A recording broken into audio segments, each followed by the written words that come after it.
வணக்கம். தமிழ் பேசும் மக்களின் உரிமை குரலான வீரகேசரியின் இரவு நேர பிரதான செய்திகள்.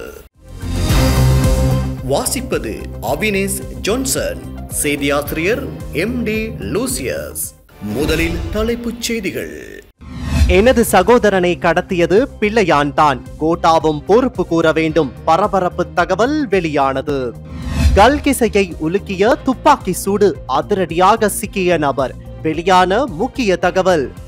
இலங்கையில் உள்ளவை பேருந்துகள் அல்ல, அவை லாரிகளாகும். அம்பலமான அதிர்ச்சி தகவல். இலங்கையில் திருமணம் செய்ய உள்ளவர்களிடம் விடுக்கப்பட்ட முக்கிய கோரிக்கை. நாங்கள் பைத்தியக்காரர்கள் அல்ல, நிதியும் வழங்க மாட்டோம். அரசாங்கம் அதிரடி அறிவிப்பு. கோட்டாவுக்கு நடந்ததுதான் அனுரவுக்கும், சண்டித்தனம் காட்ட வேண்டாம் என எச்சரிக்கை. அம்ஷிகா மரண விவகாரத்தில் புதிய திருப்பம். தனியார் கல்வி நிலைய உரிமையாளர் தொடர்பில் முக்கிய தீர்மானம். உள்நாட்டு செய்திகள். Zuzi, the clothing store. முழு குடும்பத்தினருக்கும் தேவையான அனைத்து ஆடை அணிகலன்களையும் ஒரே இடத்தில் கொள்வனவு செய்யுங்கள். அனைவருக்கும் ட்ரெண்டிங்கான எக்ஸ்க்ளூசிவ் கலெக்ஷன்ஸ் எங்களிடம். கொட்டஹென, ஹேட்டன் மற்றும் வில்லபத்தை புதிய கிளையில். சந்தோஷமான தருணங்களை ஜூசியுடன் கொண்டாடுங்கள். எனது சகோதரர் காணாமல் போனமைக்கும் பிள்ளையானிற்கும் தொடர்புள்ளது என நான் உறுதியாக நம்புகின்றேன். இது குறித்து எனது மனதில் எந்த சந்தேகமும் இல்லை என 2006 காணாமலாக்கப்பட்ட கிழக்கு பல்கலைக்கழக துணைவேந்தர் பேராசிரியர் ரவீந்திரநாத்தின் சகோதரர் ராஜ் தெரிவித்துள்ளார். தமிழ் கார்டியனிற்கு வழங்கியுள்ள பேட்டியிலேயே அவர் இதனை தெரிவித்துள்ளார். 2006 ஆண்டு உங்கள் சகோதரர் கடத்தப்படுவதற்கு முன்னர் இடம்பெற்ற சம்பவங்கள் குறித்து தெரிவிக்க முடியுமா என ஊடகவியலாளரால் தொடுக்கப்பட்ட கேள்விக்கு பதிலளித்த அவர், அவ்வேளை கிழக்கு பல்கலைக்கழகத்தில் பல பிரச்சனைகள் காணப்பட்டன, ஊழல்கள் காணப்பட்டன. அதற்கு காரணமானவர்களை எச்சரித்த எனது சகோதரர் அவற்றை நிறுத்துமாறு உத்தரவிட்டார். இது இயல்பாகவே பதற்றத்தை உருவாக்கியது. எனது சகோதரர் பதவியை ராஜினாமா செய்ய வேண்டும் என்ற அழுத்தங்கள் பிரயோகிக்கப்பட்டன. பின்னர் அவை அச்சுறுத்தல்களாக மாறின. கருணா, பிள்ளையான் அவர்களுடன் தொடர்பு பட்டவர்களிடமிருந்து அவர் அச்சுறுத்தல்களை எதிர்கொண்டார். அவரது குடும்பத்தின் பாதுகாப்பு அவரின் கரிசனைக்குரிய விடயமாக மாறியது. ஆனால் இத்தனைக்கு அப்பாலும் அவர் மட்டக்களப்பில் தங்கியிருந்து தனது பணியை தொடர முயன்றார். ஆனால் இறுதியில் நிலைமை மிகவும் ஆபத்தானதாக மாறியது. அவர் பாதுகாப்பிற்காக கொழும்பிற்கு செல்ல தீர்மானித்தார். நான் அவரை லண்டனிற்கு வருமாறு மன்றாடி கேட்டேன். ஆனால் அவர் மறுத்துவிட்டார். அவர் உத்தியோகபூர்வமாக தனது பதவியை ராஜினாமா செய்ய திட்டமிட்டிருந்தார். அவரின் இறுதி தொலைபேசி உரையாடல் எனக்கு நினைவில் இருக்கின்றது. 2006 டிசம்பர் 15 இறுதி நிர்வாக கூட்டத்தில் கலந்து கொள்ள போவதாக அவர் தெரிவித்தார். அவருடன் நான் தொலைபேசியில் உரையாடியது அதுவே இறுதி தடவை என அவர் கூறினார். இதனை அடுத்து அதிகாரிகள் அவ்வேளை எவ்வாறு செயற்பட்டனர், இந்த விடயத்தை தீவிரமாக எடுத்தனரா என ஊடகவியலாளர் கேட்ட கேள்விக்கு பதிலளித்த அவர், அதிகாரிகள் இந்த விடயத்தை தீவிரமாக எடுத்திருந்தால் அவருக்கு என்ன நடந்தது என்பது தற்போது எங்களுக்கு தெரிய வந்திருக்கும். அவர்கள் அதனை புறக்கணித்தனர் என்பதற்கு அப்பால் இடம்பெற்ற விடயங்களுடன் தொடர்பு பட்டிருந்தனர். எனது சகோதரர் பதவி விலகிய வேளை பாதுகாப்பு கோரி கோட்டாபய ராஜபக்சவிற்கு கடிதம் ஒன்றை எழுதினார். இறுதி கூட்டம் என்றும் விசேடமாக பாதுகாப்பை கோரினார். ஆனால் அவர்கள் உரிய பாதுகாப்பை வழங்கவில்லை. மாறாக அவர்கள் அந்த இறுதி கூட்டத்தில் அவர் கட்டாயம் கலந்து கொள்ள வேண்டும் என வற்புறுத்தினார்கள். தனது நிலையை நிரூபிப்பதற்கான மின்னஞ்சல் கடிதம் அவரிடம் இருந்தது. ஆனால் அவர்கள் அவரை கைவிட்டனர். அவர் காணாமல் போனதில் அவர்களுக்கு தொடர்புள்ளது என கூறினார். இதனைத் தொடர்ந்து பிள்ளையான் சமீபத்தில் விசாரணை செய்யப்பட்டமை குறித்து உங்கள் கருத்து என்ன? உங்கள் சகோதரர் காணாமல் போனமைக்கும் இதற்கும் தொடர்பு இருக்குமா என ஊடகவியலாளர் கேட்டார். இதற்கு பதிலளித்த அவர், எனது சகோதரர் காணாமல் போனமைக்கும் பிள்ளையானிற்கும் தொடர்புள்ளது என நான் உறுதியாக நம்புகின்றேன். இது குறித்து எனது மனதில் எந்த சந்தேகமும் இல்லை. பல்கலைக்கழகத்தில் இடம்பெற்ற ஊழல்களிற்கும் பிள்ளையானிற்கும் தொடர்புள்ளது என தெரிவிக்கும் பத்திரிகை செய்திகளை நான் வாசித்துள்ளேன். எனது சகோதரர் இந்த ஊழல்களை எதிர்த்தார். எனது சகோதரர் ஒருபோதும் ஊர்கதைகளை கதைத்தவர் இல்லை, அரசியலில் ஈடுபட்டவர் இல்லை. அவர் சரியானதை தான் செய்தார், அப்படித்தான் வாழ்ந்தார். இதே நேரம் பிள்ளையானிற்கு எதிரான விசாரணை அரசியல் நோக்கங்களை கொண்டதா அல்லது உண்மையானதா? உங்களின் கருத்து என்ன என ஊடகவியலாளர் கேள்வி எழுப்பினார். இதற்கு பதிலளித்த அவர், முன்வைக்கப்படும் குற்றச்சாட்டுகள் உண்மையானவை, ஆனால் அரசாங்க சந்தேகத்தின் விசாரணைகள் நீதி தொடர்பானவை அல்ல, இது அரசியல் தொடர்பானது. பல அரசாங்கங்கள் வந்து சென்றிருக்கின்றன. இவர்களில் எவரும் நீதியை வழங்குவார்கள் என நான் எதிர்பார்க்கவில்லை என அவர் கூறினார். கல்கிசை சில்வஸ்டர் வீதியில் திரும்பும் சந்திக்கு அருகில் மோட்டார் சைக்கிளில் வந்த இருவர் 19 வயது இளைஞனை சுட்டுக் கொன்ற சம்பவத்தில் மோட்டார் சைக்கிளை செலுத்திய நபர் நேற்று கைது செய்யப்பட்டுள்ளார். இந்த கொலை தொடர்பாக விசாரணை நடத்தி வரும் கல்கிசை போலீஸ் நிலையம் மற்றும் கல்கிசை பிரிவு குற்றப்புலனாய்வு பிரிவுக்கு கிடைத்த தகவலின் அடிப்படையில் சந்தேக நபர் கைது செய்யப்பட்டுள்ளார். குறித்த சந்தேக நபர் ஹோமாகம மாகும்புர பகுதியில் கைது செய்யப்பட்டதாகவும் 45 வயதுடைய மாகும்புர பன்னிப்பிட்டிய பகுதியைச் சேர்ந்தவர் என்றும் போலீசார் தெரிவித்தனர். இதற்கிடையில் கொலைக்கு பயன்படுத்தப்பட்ட மோட்டார் சைக்கிளின் பாகங்கள் 2 போலி எண் தகடுகளை சந்தேக நபரின் வீட்டின் பின்னால் புதைக்கப்பட்டிருந்த நிலையில் போலீசார் கண்டுபிடித்துள்ளனர். இந்த கொலைக்கு உதவியதாக சந்தேகிக்கப்படும் 2 நபர்களை கல்கிசை பிரிவு குற்றப்புலனாய்வு பிரிவு அதிகாரிகள் முன்னர் கைது செய்திருந்தனர். குறித்த சந்தேக நபர்கள் 21 மற்றும் 32 வயதுக்குட்பட்டவர்கள் என்று தெரிவிக்கப்படுகின்றது.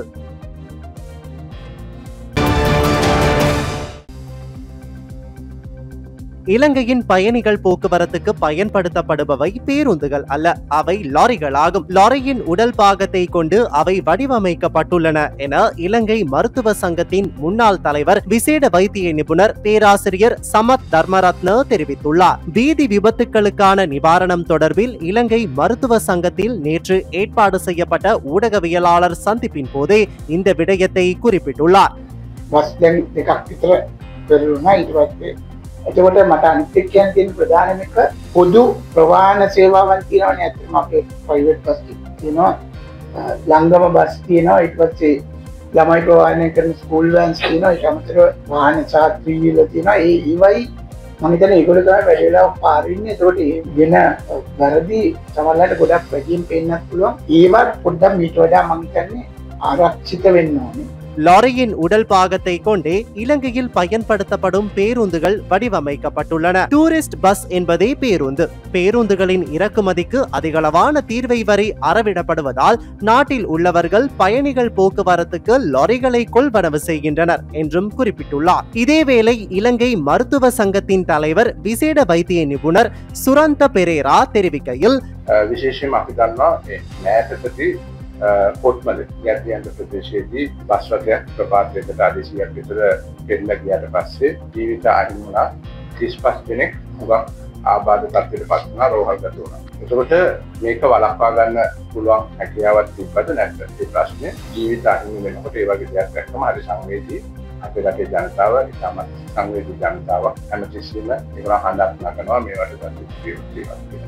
நாட்டில் பதிவாகும் வீதி விபத்துக்களின் எண்ணிக்கையும் உயிரிழப்பவர்களின் எண்ணிக்கையும் அதிகரித்துள்ளது. பொது போக்குவரத்து வாகனங்களில் செல்வதற்கும் அஞ்ச வேண்டிய இக்கட்டான சூழல் உருவாகியுள்ளது. அண்மையில் கொத்மலை பகுதியில் 100 அடி பள்ளத்தில் கவிழ்ந்து பயணிகள் பேருந்தொன்று விபத்துக்குள்ளானதில் 23 பேர் உயிரிழந்ததுடன் 25க்கும் மேற்பட்டோர் காயமடைந்தனர். இது மிகப்பெரிய உயிர் சேதமாகும். இவ்வாண்டு ஜனவரி 1ஆம் தேதி முதல் இதுவரையான காலப்பகுதியில் சுமார் 975 பேர் விபத்துக்களில் சிக்கி உயிரிழந்துள்ளனர். கடந்த 10 வருட காலப்பகுதியில் வருடாந்தம் 2300 தொடக்கம் 2500க்கு இடைப்பட்ட மரணங்கள் பதிவாகுவதை காணக்கூடியதாக உள்ளது. அந்த வகையில் இதுவரை அண்ணளவாக 12000 மரணங்கள் பதிவாகியுள்ளதாக தரவுகள் தெரிவிக்கின்றன. தொழிலுக்கு சென்றவர்கள் மீள வீடு திரும்புவார்களா என நிச்சயமில்லாத நிலை உருவாகியுள்ளது என்றும் குறிப்பிட்டுள்ளார்.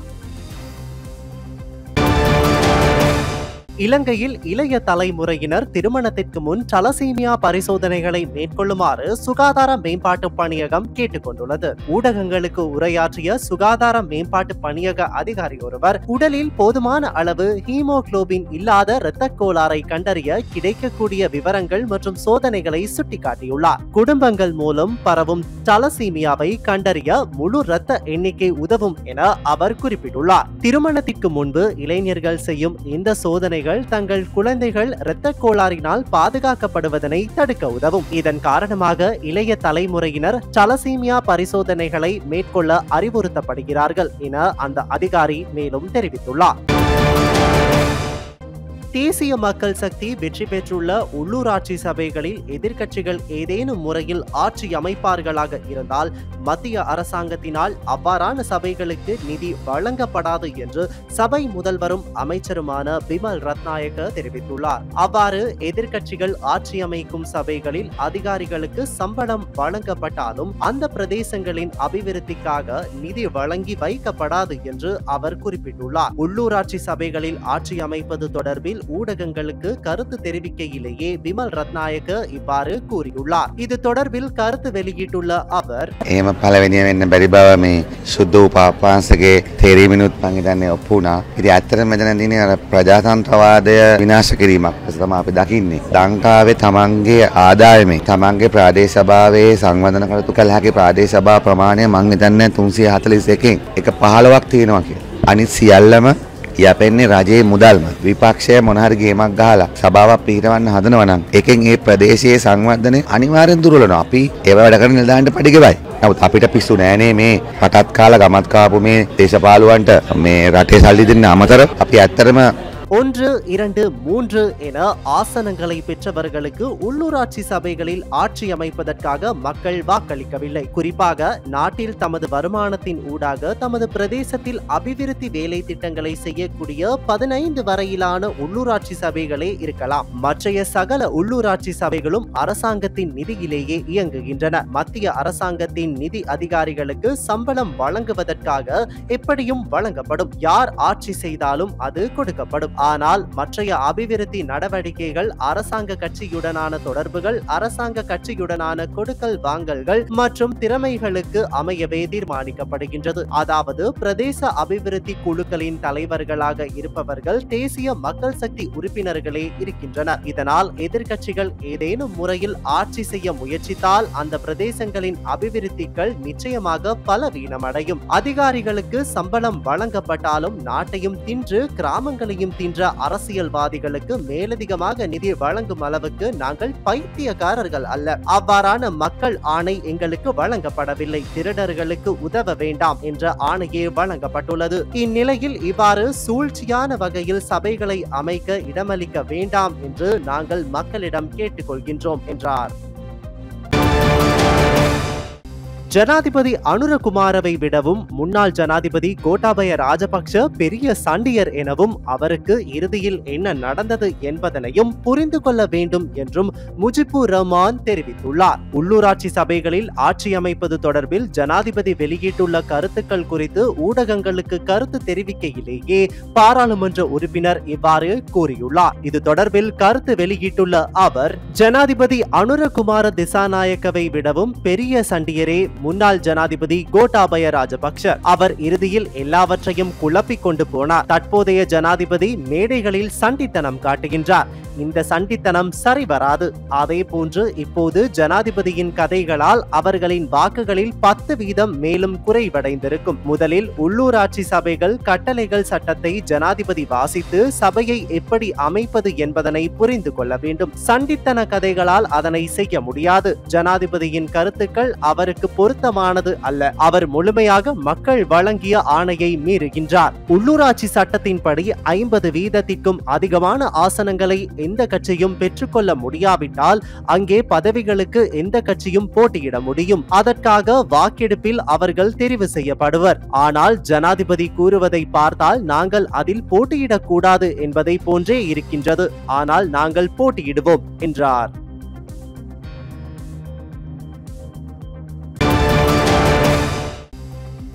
கொட்டாஞ்சேனை போலீஸ் பிரிவிற்குட்பட்ட சுமித்ரா ராம வீதி பகுதியில் உள்ள வீடு ஒன்றுக்கு முன்பாக நேற்று மாலை துப்பாக்கிச்சூடு ஒன்று இடம்பெற்றது. மோட்டார் சைக்கிளில் வந்த அடையாளம் தெரியாத இருவர் வீட்டின் முன்பாக நின்றிருந்த ஆண் ஒருவரையும் பெண் ஒருவரையும் இவ்வாறு துப்பாக்கியால் சுட்டுவிட்டு தப்பிச் சென்றனர். துப்பாக்கிச் சூட்டில் காயமடைந்த இருவரும் கொழும்பு தேசிய வைத்தியசாலையில் அனுமதிக்கப்பட்டுள்ளனர். காயமடைந்த 42 வயதுடைய ஆணும் 70 வயதுடைய பெண்ணும் கொட்டாஞ்சேனை பகுதியைச் சேர்ந்த சேர்ந்தவர்களாவர். இந்த துப்பாக்கிச் சூட்டிற்கு கைத்துப்பாக்கி பயன்படுத்தப்பட்டுள்ளதாகவும் துப்பாக்கிச் சூட்டிற்கான காரணம் இதுவரை கண்டறியப்படவில்லை எனவும் தெரிவிக்கப்படுகிறது. குற்றத்துடன் தொடர்புடைய சந்தேக நபர்களை கைது செய்வதற்காக கொட்டாஞ்சேனை போலீசார் மேலதிக விசாரணைகளை மேற்கொண்டு வருகின்றனர். இதே நேரம் சிலாபத்தில் துப்பாக்கி சூட்டிற்கு இலக்காகி பெண் ஒருவர் படுகாயமடைந்துள்ளார். குறித்த சம்பவம் நேற்று சிலாபம் விலத்தவ பகுதியில் இடம்பெற்றுள்ளது. நபர் ஒருவர் தனது மனைவி மீது வாயு துப்பாக்கியை பயன்படுத்தி இவ்வாறு துப்பாக்கிச் சூடு மேற்கொண்டுள்ளார்.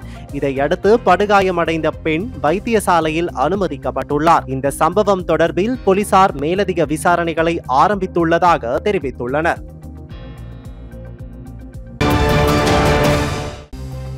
கொழும்பு கொட்டாஞ்சேனை மாணவி மரணத்துடன் தொடர்புடையதாக கூறப்படும் தனியார் கற்கை நிலையத்தின் உரிமையாளருக்கு எதிராக நடவடிக்கை எடுக்க முடியாது என சிறுவர் பாதுகாப்பு அதிகார சபையின் சட்ட அமுலாக்கல் பிரிவின் பணிப்பாளர் சஜீவனி அபேகூன் தெரிவித்துள்ளார். உயிர் மாய்த்து கொண்ட மாணவியின் தாயாரது வாக்குமூலத்தை மாத்திரம் அடிப்படையாக கொண்டு அவருக்கு எதிராக நடவடிக்கைகளை மேற்கொள்ள முடியாது எனவும் அவர் சுட்டிக்காட்டியுள்ளார். இது தொடர்பில் கருத்து வெளியிட்டுள்ள அவர், தாயாரின் வாக்குமூலத்தை மாத்திரம் அடிப்படையாக வைத்து குறித்த மேலதிக வகுப்பின் உரிமையாளருக்கு எதிராக சட்ட நடவடிக்கை எடுக்க சட்டத்தில் இடமில்லை. இது தொடர்பாக குறித்த தனியார் வகுப்பைச் சேர்ந்த 20க்கும் மேற்பட்ட மாணவர்களின் வாக்குமூலங்கள் பதிவாகியுள்ளன.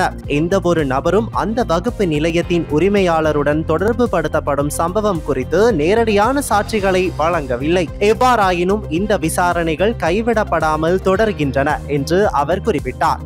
அதே நேரம் குறித்த மாணவி கடந்த ஆண்டு பாலியல் சீண்டலுக்கு உட்படுத்தப்பட்டதாக குற்றம் சுமத்தப்பட்டுள்ள ஆசிரியர் தொடர்பாக ஒழுக்காற்று நடவடிக்கை எடுக்கப்படாமை மற்றும் கல்வி அமைச்சுக்கு அறியப்படுத்தாமை தொடர்பான பிரச்சனை ஒன்று உள்ளது. இது தொடர்பாக குறித்த மகளிர் பாடசாலையின் அதிபரிடம் விளக்கம் கோரப்பட்டுள்ளது என்றும் சிறுவர் பாதுகாப்பு அதிகார சபையின் சட்ட அமுலாக்கல் பிரிவின் பணிப்பாளர் சஜீவனி அபேகூன் தெரிவித்துள்ளார். உயிர்த்த ஞாயிறு குண்டுவெடிப்பு தாக்குதலை நடத்திய பயங்கரவாதிகள் மற்றும் பயங்கரவாத செயல்களுக்கு உதவியதாக சந்தேகத்தின் பேரில் கைது செய்யப்பட்டு விளக்கமறியலில் வைக்கப்பட்டிருந்த 12 சந்தேக நபர்கள் விடுவிக்கப்பட்டுள்ளனர். அதன்போது 10 பெண்கள் மற்றும் 2 ஆண் சந்தேக நபர்கள் உட்பட 12 சந்தேக நபர்களை விடுதலை செய்ய கொழும்பு மேலதிக நீதவான் பசன் அமரசேன நேற்று உத்தரவிட்டுள்ளார். பயங்கரவாத தடுப்பு பிரிவு டிசம்பர் 11, 2020 அன்று நீதிமன்றத்தில் உண்மைகளை சமர்ப்பித்த பின்னர் சிந்தி சடுனா, ரவூஃப் ஃபாத்திமா சாரா, லெப்பே ரிஷானா, சாலிகு ஜூனை தீசியா, காசிம் மதனியா, ஃபாத்திமா ஷாஹிதா, இப்ராஹிம் சர்தா மற்றும் சந்தேக நபர்களான முகமது இர்ஃபான் மற்றும் முகமது ஷஃபான் ஆகியோரை விடுதலை செய்ய உத்தரவிடப்பட்டுள்ளது. கைது செய்யப்பட்டு தடுத்து வைக்கப்பட்டு விசாரிக்கப்பட்டு பிணை வழங்கப்பட்ட பின்னர் அவர்கள் மீதான விசாரணைகளை முடித்துவிட்டதாகவும் வழக்கை சட்டமா அதிபருக்கு அனுப்பியதாகவும் பயங்கரவாத தடுப்பு பிரிவின் அதிகாரிகள் நீதிமன்றத்தில் தெரிவித்துள்ளனர்.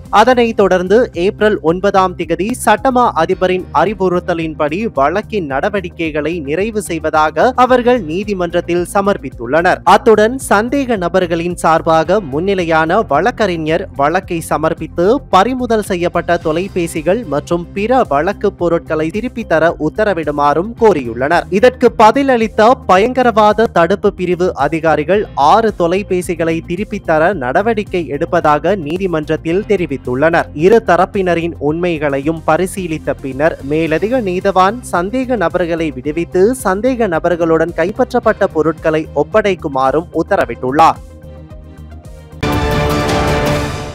புதிய மோட்டார் வாகனங்களை பதிவு செய்யும் போது வாகன இலக்க தகடுகள் வழங்குவது தற்காலிகமாக நிறுத்தப்பட்டுள்ளதாக மோட்டார் வாகன போக்குவரத்து திணைக்களம் தெரிவித்துள்ளது. இலக்க தகடுகளுக்கு தட்டுப்பாடு ஏற்பட்டுள்ளதால் கடந்த ஏப்ரல் 28 முதல் இது தற்காலிகமாக நிறுத்தப்பட்டுள்ளதாக அந்த திணைக்களம் கூறியுள்ளது. அதன்படி பதிவு செய்யப்பட்ட சாசிஸ் இலக்கத்தை கொண்ட மோட்டார் வாகனங்களுக்கு இலக்க தகடுகளோ ஸ்டிக்கர்களோ வழங்கப்படாது என குறிப்பிடப்பட்டுள்ளது. புதிய மோட்டார் வாகனம் பதிவு செய்யும் போது இலக்க தகடுகள் வழங்கப்படாவிட்டாலும் அவர்களுக்கு சம்பந்தப்பட்ட வாகன இலக்கத்தை வழங்க நடவடிக்கை எடுக்கப்படும் என மோட்டார் வாகன போக்குவரத்து ஆணையாளர் நாயகம் கமல் அமரசிங்க தெரிவித்தார். அதன்படி மோட்டார் வாகன உரிமையாளர்களுக்கு அந்த இலக்கத்தை பிரதி செய்து வாகனத்தில் காட்சிப்படுத்தும் வாய்ப்பு உள்ளதாக கமல் அமரசிங்க தெரிவித்தார். மேலும் இது தொடர்பாக போலீசாருக்கும் தெரியப்படுத்த நடவடிக்கை எடுக்கப்பட்டுள்ளதாக அவர் மேலும் கூறியுள்ளார்.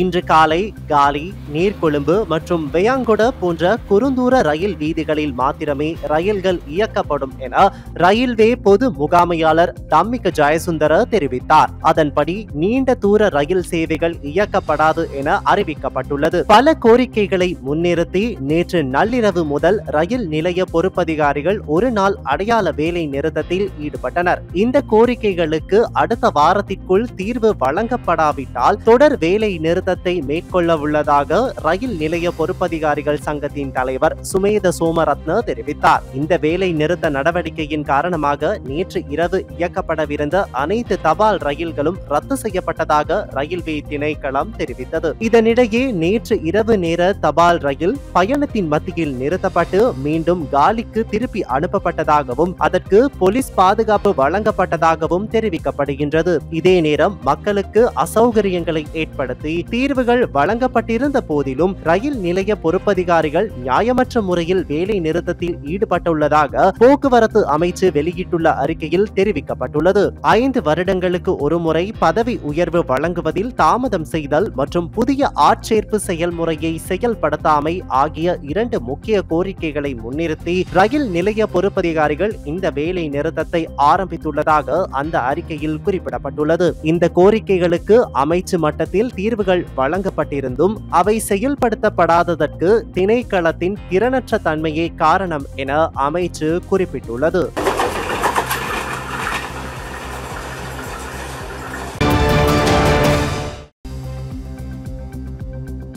ரக்வானை பரி யோவான் தமிழ் கல்லூரியின் 2025 ஆண்டுக்கான பழைய மாணவர்களுக்கான கிரிக்கெட் சுற்று போட்டி கடந்த 10ஆம் திகதி முதல் 12ஆம் திகதி வரை நடைபெற்றது. ரக்வானை பொது மைதானத்தில் 3 தினங்கள் நடைபெற்ற போட்டியில் 1992ஆம் ஆண்டு முதல் 2024ஆம் ஆண்டு வரை கல்வி பயின்ற பழைய மாணவர்கள் களமிறங்கியிருந்தனர். இந்த போட்டிகளில் 1992ஆம் ஆண்டு முதல் 2002ஆம் ஆண்டு வரை கல்வி பயின்ற கல்வி பொது தராதர சாதாரண தர மாணவர்கள் லெஜண்ட் அணி பிரிவிலும் அதன் பின்னரான காலத்தில் கல்வி பயின்ற கல்வி பொது தராதர சாதாரண தர மாணவர்கள் இளையோர் அணி பிரிவிலும் போட்டிகளை எதிர்நோக்கியிருந்தனர். இந்த நிலையில் லெஜண்ட் அணி சார்பில் 2002ஆம் ஆண்டு மாணவர்கள் சாம்பியன் பட்டத்தை பெற்றுக் கொண்டதுடன் 1994ஆம் ஆண்டு மாணவர்கள் 2வது இடத்தை தன்வசப்படுத்தினார்கள். அத்துடன் இளையோர் அணி சார்பில் போட்டிகளில் கலந்து கொண்ட 2015ஆம் ஆண்டு சாம்பியன் பட்டத்தை வென்றது. 2002ஆம் ஆண்டு கல்வி பொதுத்தராதர சாதாரண தர மாணவர்கள் 2வது முறையாக கிரிக்கெட் போட்டிகளில் சாம்பியன் பட்டத்தை பெற்றுக் கொண்டனர். ரக்வானை பரி யோவான் தமிழ் கல்லூரி வரலாற்றில் 2 முறை சாம்பியன் பட்டத்தை வெற்றி கொண்ட ஒரே அணியாக 2002ஆம் ஆண்டு அணி திகழ்கின்றமை விசேட அம்சமாகும். வெளிநாட்டு செய்திகள்.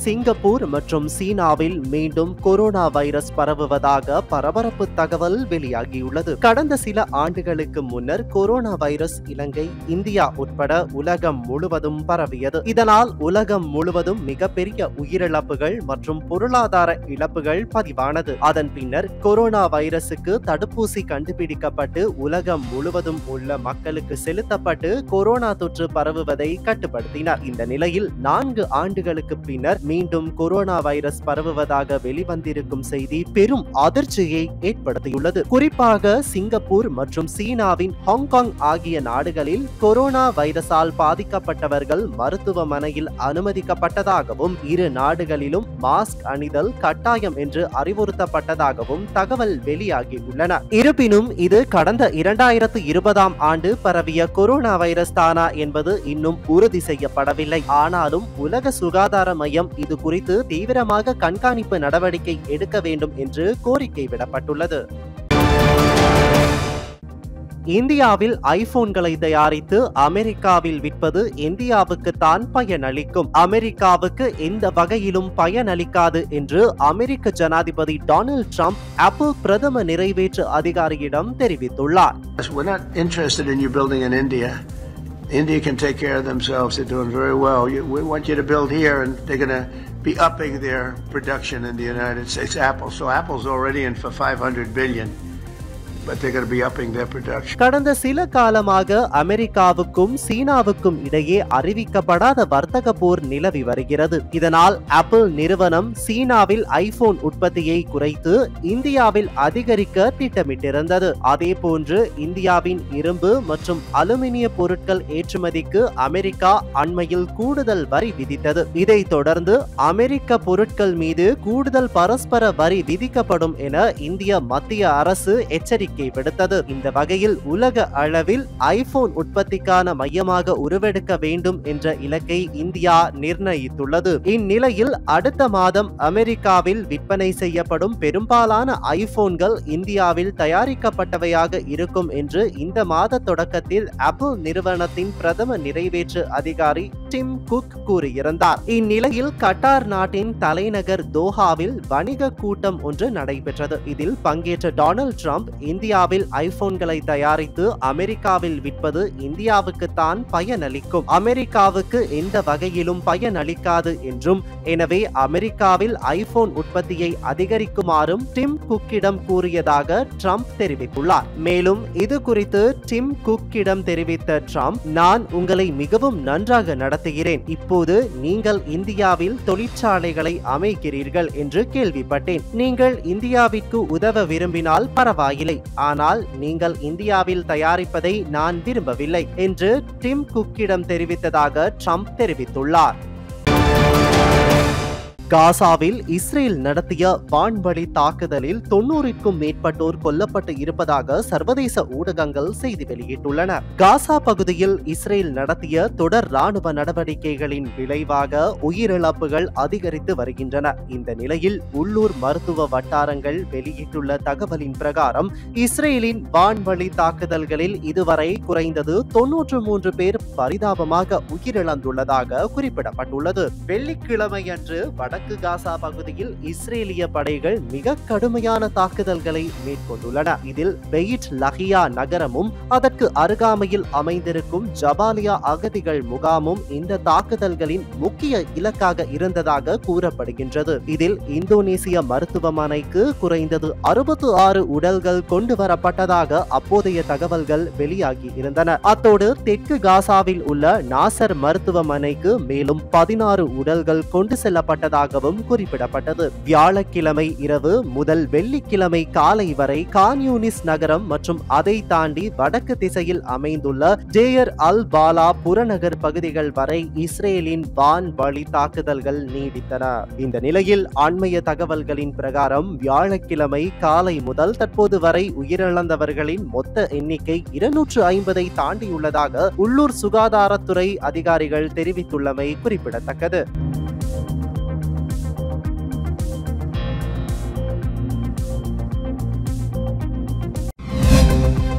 இன்றைய நாணய மாற்று விகிதம்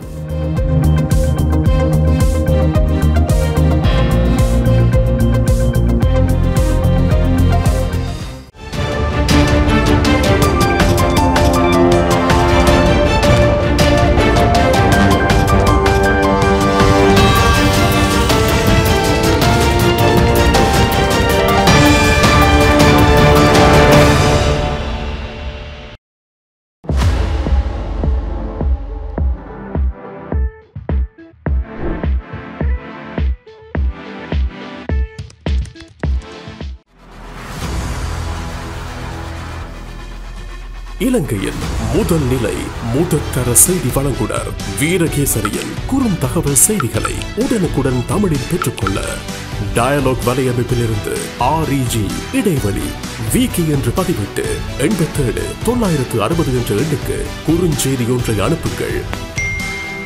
வீரகேசரி செய்தியுடன் இணைந்திருங்கள்.